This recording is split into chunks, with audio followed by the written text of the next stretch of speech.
कौन टॉर्चर कर रहा था, आप उस सीसीटीवी के फुटेज के बारे में भी नहीं बता रहे। उसके रूम को साफ किसने किया वो भी नहीं बता रहे। सहजानंद सरस्वती, क्या उनके प्राइवेट पार्ट पर चोट था?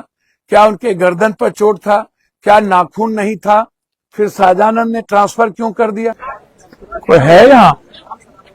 कोई है? कौन है? कौन है? अंदर से बुलाओ ना।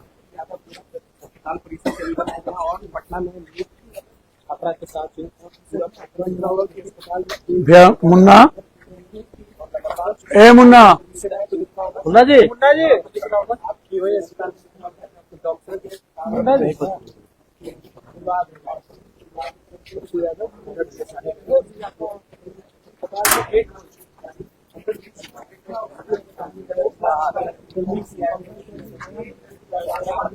कोई तो है ही नहीं, अंदर कहे जाएंगे भाई।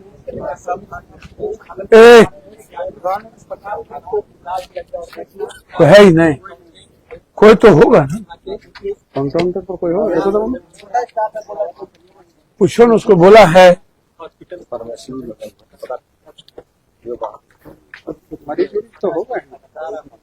मरीज कोई तो होगा ना।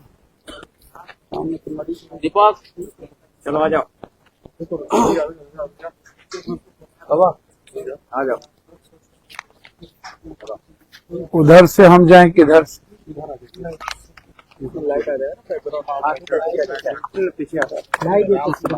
नजदीक करिए। ठीक है, सब लोग नीचे रखिएगा, लोगों नीचे रखिएगा, लोगों नीचे रखिएगा। हाँ ना ठीक है, आप लोग सिर्फ चलिए ना,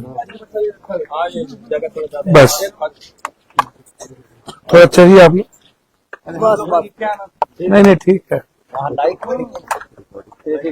हाँ पप्पू यादव जी, एक बेटी के साथ दरिंदगी का मामला सामने आया है। पुलिस इस पूरे मामले में पहले कहीं ना कहीं नींद की गोली खाने की बात, मेरी बात सुनिए, इस मामले को 5 तारीख को ही हमने लाइव पर उस पंचायत के रुद्र जी मुखिया जी ने हमको इन्फॉर्मेशन दी।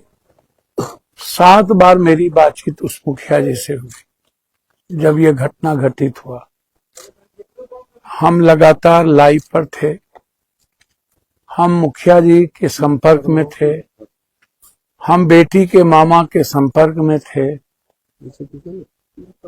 जब प्रभात में लाया गया सहजानंद जी के यहाँ से, सहजानंद जी ने क्या लिख करके रेफर किया। प्रभात के एक पार्टनर मालिक से मेरी बातचीत हुई, आज भी उनसे मेरी बातचीत हुई। उन्होंने कहा कि लड़की होश में थी, आई थी। खुद उन्होंने मुझसे एडमिट किया कि लड़की होश में आई थी, लड़की का इलाज सही चल रहा था, लड़की को ज्यादा ही ड्रग्स दिए गए थे। इसमें सबसे बड़ी भूमिका है मनीष रंजन की। मनीष रंजन का एक और अस्पताल भी चल रहा है, कई पार्टनर हैं उसमें, एक नहीं है। मनीष का कई हॉस्टल भी, सुधीर कुमार एक डॉक्टर है, मनीष, ब्रजेश, डॉक्टर अभिषेक, सुरेंद्र कुमार, राहुल कुमार। डॉक्टर अभिषेक के द्वारा हॉस्टल में धक्का मुक्की किया गया था। मनीष रंजन के प्राइवेट गार्ड उस परिवार को लगातार घेर के रखे गए थे। मनीष रंजन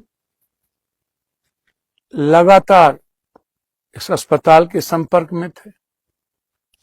जिनका जिनका नाम बराबर लाया जा रहा है उसमें नीतू ठाकुर, सरवन, मनीष और नीलू अग्रवाल। आप मनीष अग्रवाल का अभी तक रिमांड पे क्यों नहीं लिए भाई? क्यों जेल भेज दिया आनंद फानंद? किसने कहा आपको तुरंत जेल भेज देने? इतने बड़े अपराधी को, जब मनीष अग्रवाल का वो लॉज भी है और आप कह रहे हैं भाड़ा पर दे दिया। और फिर मनीष अग्रवाल के हॉस्पिटल भी है, जो हॉस्पिटल मनीष अग्रवाल कहते हैं रंजन, वो 2025 में ही डॉक्टर अभिषेक फराल चल रहे हैं, इस हॉस्पिटल का रेन्यूअल 25 से नहीं हुआ है। अब आप हमको बताइए, मुझे नहीं पता डॉक्टर सतीश की क्या भूमिका है या क्या नहीं भूमिका है, लेकिन मनीष रंजन और कई डॉक्टर इसमें लगातार कहीं न कहीं साजिश का एक हिस्सा है। मनीष रंजन को रिमांड पर पुलिस के द्वारा नहीं लेना, यह भी एक साजिश है। मनीष रंजन पहले से ही सेक्स रैकेट चलाते थे पटना में। वह कई रसूखदार नेता पदाधिकारी को लड़कियां पहुंचाते थे। उनकी पूरी करतूत, उनका मोबाइल, उनका लोकेशन पूरी क्यों नहीं खंगाली जा रही? उनके सीसीटीवी फुटेज, वो कहां थे उस वक्त? लड़की पटना आई, 5 तारीख को 3 बजे वो पटना हॉस्टल में चली गई। हॉस्टल के बाद वो निकली नहीं। 9 बजे अपने माँ बाप से बातचीत की और 9 बजे से लेके 6 तारीख के बीच लड़कियों के साथ घटना घटी। मैंने कई बार कहा कि आप यदि यह कहते हैं कि लड़की ने खोजा 5 दिनों से, लड़की जब घर पे था तो खोज कब रहा था? 5 दिनों से कब खोजा तो फिर जब कोई ड्रग्स लेता किसी दवाई दुकान पे जाके, तो उसको तुरंत नींद की गोली को ऑनलाइन चढ़ा देना है। वो चढ़ाया कि नहीं, लड़की गई कि नहीं, उसके नंबर होते हैं, वो भी आपने नहीं बताया। आप परिस्थिति नहीं बताए कि किस कारण से हुआ। माँ बाप से डिप्रेस में थे, परिवार में कोई दिक्कत हुई थी, गांव में कोई प्रॉब्लम था या पटना में कोई प्रॉब्लम था? कौन टॉर्चर कर रहा था और कौन ले गया? आप इसका भी अभी तक नहीं बताए, ले कौन गया? आप उस सीसीटीवी के फुटेज के बारे में भी नहीं बता रहे। उसके रूम को साफ किसने किया वो भी नहीं बता रहे। सहजानंद सरस्वती के यहां से जब सहजानंद जी क्यों नहीं लिख रहे हैं भाई? सहजानंद जी किसके दबाव में हैं? क्यों डरे हुए हैं? जब सहजानंद के यहाँ इलाज हुआ तो क्या उसने नहीं देखा कि उनके घुटने छिले हुए थे? क्या उनके प्राइवेट पार्ट पर चोट था? क्या उनके गर्दन पर चोट था? क्या नाखून नहीं था? फिर सहजानंद ने ट्रांसफर क्यों कर दिया? वो हायर सेंटर क्यों नहीं भेजे जब इतने बड़े और इतने मजबूत डॉक्टर थे और अपने को सबसे मजबूत साफ सुथरा कहते हैं? यह हॉस्पिटल में बड़े बड़े नेता आके इलाज कराते हैं, पीएमसीएच में झगड़ा करते हैं यहां आकर के, और इस हॉस्पिटल को प्रभात कुछ क्लीन चिट दे देता है। एक नेता इसी हॉस्पिटल में आके इलाज कराया था और इस हॉस्पिटल को सबसे बेहतर हॉस्पिटल बताया था, और इसी हॉस्पिटल में इतना जघन्य अपराधी। इस हॉस्पिटल पर कोई क्यों नहीं बढ़ता है? क्यों कोई चर्चा नहीं करता है? क्या कारण है कि नेताओं को की चुप्पी हो गई? और जब हम उसके घर गए थे, उसके घर जाने के पहले तक कोई एक आदमी उनका गांव जाने की हिम्मत क्यों नहीं जुटाया? बड़े बड़े कैबिनेट मिनिस्टर और मंत्री जहानाबाद में थे, उसके घर क्यों नहीं गए? कोई नेता बोलने को तैयार क्यों नहीं था? हम तो शुरू दिन से कह रहे थे कि बलात्कार की परिस्थितियां हैं, घटना घटी है। उस पंचायत के मुखिया जी लगातार हमारे संपर्क में थे।